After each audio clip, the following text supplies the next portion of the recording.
नमस्कार, आप देख रहे हैं द बिहार टॉप। मैं हूं आदेशपुरी। बिहार लोक सेवा आयोग के द्वारा TRE 3 और भविष्य में होने वाले परीक्षाओं को लेकर, खासकर PT लेवल के एग्जाम को लेकर जो है वो अहम बदलाव किए गए हैं। और आज आपको बता दें कि आयोग के चेयरमैन परमार रवि मनु भाई जी के द्वारा ये साफ साफ कहा गया कि परीक्षा में चीटिंग को रोकने के लिए, सेंधमारी को रोकने के लिए ये प्रयास किए जा रहे हैं। आपको बता दें, कई तरह के क्वेश्चन होंगे, कई भागों में क्वेश्चन होंगे, यानी क्वेश्चन के कई सारे सेट तैयार किए जाएंगे और अलग अलग सेंटरों पर, अलग अलग जिलों में ये सेट जो है वैरी करेगा। यानी कि एक तरह के प्रश्न अब एक परीक्षा में पूरे राज्य में नहीं होने वाला है। आपको बता दें कि जब से ये खबर प्रसारित हुई है, आयोग के द्वारा औपचारिक इसकी घोषणा की गई है, तब से छात्रों के लगातार ये फोन आ रहे हैं, उनकी बातें निकल के आ रही है सोशल मीडिया पर, अन्य यूट्यूब चैनलों पर, और उनका यही कहना है कि फिर से BPSC एक विवाद में पड़ने जा रहा है। वो विवाद क्या है आपको बता दें, 2022 में ये मॉडल जो है वो BPSC के द्वारा अपनाने पर जोर दिया गया, लेकिन काफी विरोध हुआ। विरोध का सबसे बड़ा कारण था कि 8 मई 2022 को 67वीं सिविल सेवा का प्रश्न पत्र एग्जामिनेशन से पहले ही सोशल मीडिया पर लीक कर गया। परीक्षा कैंसिल करना पड़ा और दोबारा जब परीक्षा लेने की बात आई तो उस समय ये प्रपोजल रखा गया कि हम परीक्षा 2 दिनों में लेंगे। चूंकि 6 लाख से अधिक कैंडिडेट हैं और ऐसे में इतनी बड़ी संख्या में पारदर्शी तरीके से, गोपनीय तरीके से परीक्षा लेना थोड़ा असंभव है, और इसी को लेकर 2 दिनों में परीक्षा कराने की बातें कही गई और दोनों का रिजल्ट जो है वो परसेंटाइल विधि के द्वारा या नॉर्मलाइजेशन का जो विधि है उसके द्वारा जारी किया जाना था। और उस समय छात्रों का सबसे बड़ा विरोध का कारण था कि एकाएक से आप ये नियम नहीं बदल सकते। यानी कि नोटिफिकेशन जो है वो 2021 में ही 67वीं BPSC के लिए जारी कर दिया गया था और ऐसा कोई भी बात नोटिफिकेशन में नहीं कहा गया था। और देखिए कि सेम वही हालात जो है TRE 3 शिक्षक बहाली को लेकर है। इसका भी आप नोटिफिकेशन देख ले, फरवरी में जारी किया गया, उसके हिसाब से ही 15 मार्च को परीक्षा ली गई, परीक्षा में पेपर लीक हुआ और पुनर्परीक्षा कराने की नौबत आ गई। और पुनर्परीक्षा से ऐन 4 दिन पहले आयोग के द्वारा यह कहा गया कि हम जो हैं वो एक ही परीक्षा के लिए कई क्वेश्चन के सेट तैयार करेंगे और इन सभी सेटों का प्रयोग भी किया जाएगा। यानी कि फिर से परसेंटाइल नॉर्मलाइजेशन की स्थिति आएगी और उसको लेकर उन्होंने कहा कि जो नेशनल पॉलिसी है इसको लेकर वो हम लागू करेंगे। लेकिन ऐसे में छात्रों का यही कहना है कि अब परीक्षा के 4 दिन बचे हुए हैं, नोटिफिकेशन इसका फरवरी में जारी हुआ, उस समय ऐसा कोई भी प्रावधान नहीं किया गया था। एकाएक अब 4 दिन पहले कैसे ये सारे नियम बदल सकते हैं। और यह भी कहना है छात्रों का कि परसेंटाइल नॉर्मलाइजेशन को लेकर जो है वो बाद में काफी पचड़ा पड़ने वाला है। हो सकता है कि छात्र सड़कों पर भी आए, क्योंकि 6 लाख की संख्या है, 87,000 सीट है, और ऐसे में जो छात्र अनुत्तीर्ण होंगे, सफल नहीं हो पाएंगे, या फिर एक बड़ा मुद्दा ये बन सकता है उस समय कि परसेंटाइल जो है या फिर नॉर्मलाइजेशन की बातें जो हैं वो तो नोटिफिकेशन में नहीं कही गई है। नोटिफिकेशन तो एकदम इससे उलट है। इसके लिए ना ही नया नोटिफिकेशन जारी किया गया, एग्जाम से 4 दिन पहले ये छात्रों को बातें बताई गई।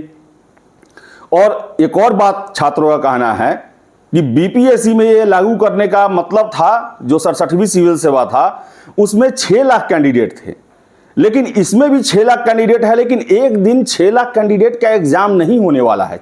परीक्षा जो है वो 4 दिनों तक चलेगी। फिर इसमें ऐसा करने की क्या जरूरत है। छात्रों का सीधे सीधे यही कहना है कि देखिए ये नियम अच्छा हो सकता है, लेकिन इसके लिए जरूरी है कि आयोग की छवि छात्रों में विश्वास वाली बनी हो। आयोग की छवि जो है पिछले 10-15 सालों से देखें वो विवादित रही है। BPSC के हर एक परीक्षा के बाद सड़कों पर आंदोलन, मुकदमेबाजी होते रहा है। छात्र चीख चीख किए कहते रहे हैं कि हमारे साथ अन्याय किया गया है, गड़बड़ी हुआ है, और आयोग के द्वारा जो है वो कभी भी इसका जवाब उन्हें संतुष्ट करने वाला नहीं दिया गया है। इसके साथ साथ आपको बता दें चेयरमैन साहब ने कहा कि हमारा प्राथमिकता है कि छात्रों के साथ न्याय हो, कोई गड़बड़ी न हो, और जो भी कदाचार करते हुए पकड़े जाएंगे उनके भविष्य के परीक्षाओं के लिए उन्हें प्रतिबंधित कर दिया जाएगा। लेकिन बता दें कि छात्रों का यह कहना है कि जिस दिन चेयरमैन साहब 15 मार्च को कार्यभार संभाले उसी दिन TRE 3 परीक्षा रद्द किया गया।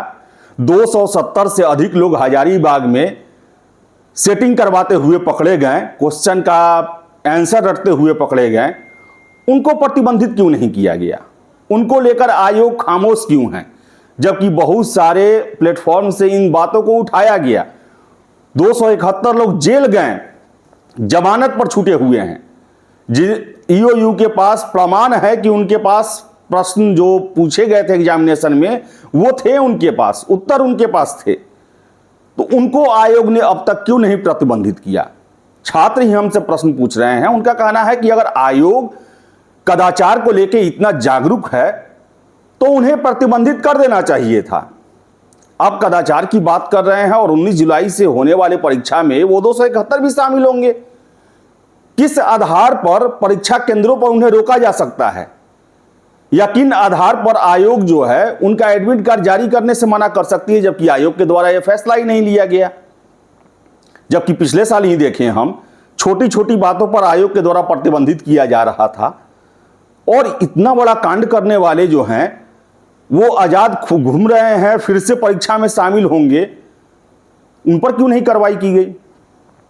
तो बता दें आपको हम कि BPSC ने TRE 3 के माध्यम से जो मल्टीपल क्वेश्चन सेट की जो है वो शुरुआत की है, और आगे 17वीं में इसे लागू किया ही जाएगा।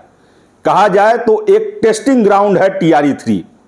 देखिए, शिक्षक भर्ती जो है वो हमेशा हर साल होने वाली परीक्षा नहीं है।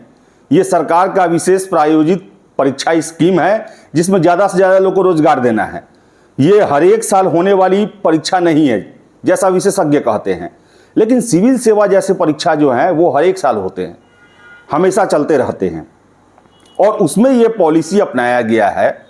और इसमें कोई शक नहीं है कि आयोग की कार्यप्रणाली जो है वो कभी कभी संदेहास्पद होती है, और इसका भविष्य में मिसयूज होने की पूरी संभावना है। ऐसी बातें निकल के आ रही है।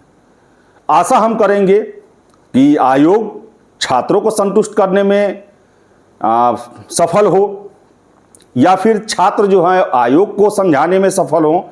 लेकिन जो भी हो, ये एक बड़ा विवाद बनते हुए दिख रहा है, क्योंकि TRE 3 जिसका नोटिफिकेशन फरवरी में जारी हो चुका है, और परीक्षा से 4 दिन पहले आप नियम बदल रहे हैं, यानी खेल के बीच में नियम बदलना फिर से वही 2022 का जिन्न खड़ा हो चुका है।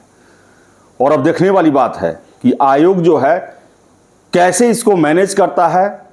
और छात्र ही कह रहे हैं रिजल्ट भले अब एग्जामिनेशन में ज़्यादा दिन नहीं है, इसको लेकर विरोध ना हो सके, लेकिन एग्ज़ाम के बाद और ख़ासकर रिजल्ट आने के बाद बहुत से छात्र इसको लेकर सड़कों पर उतर सकते हैं। तो आयोग को इन सब चीज़ों पर भी विचार करना चाहिए और एक ऐसा रास्ता अपनाना चाहिए जिससे सब कोई संतुष्ट हो, खुश हो। और सबसे पहले आयोग को अपने भीतर सभी व्यवस्थाओं को सुचारू दुरुस्त करना चाहिए, क्योंकि जिस तरह का ये प्रक्रिया अपनाया गया है उसमें बहुत ज़्यादा गड़बड़ होने की संभावना भी हो सकती है, ऐसा छात्रों के द्वारा ही कहा जा रहा है। तो आपकी क्या राय है कमेंट बॉक्स में जरूर बताएं। फिलहाल इस वीडियो में इतना ही। वीडियो पसंद है लाइक शेयर करें, हमारे चैनल द बिहार टॉप को सब्सक्राइब जरूर कर लें। धन्यवाद।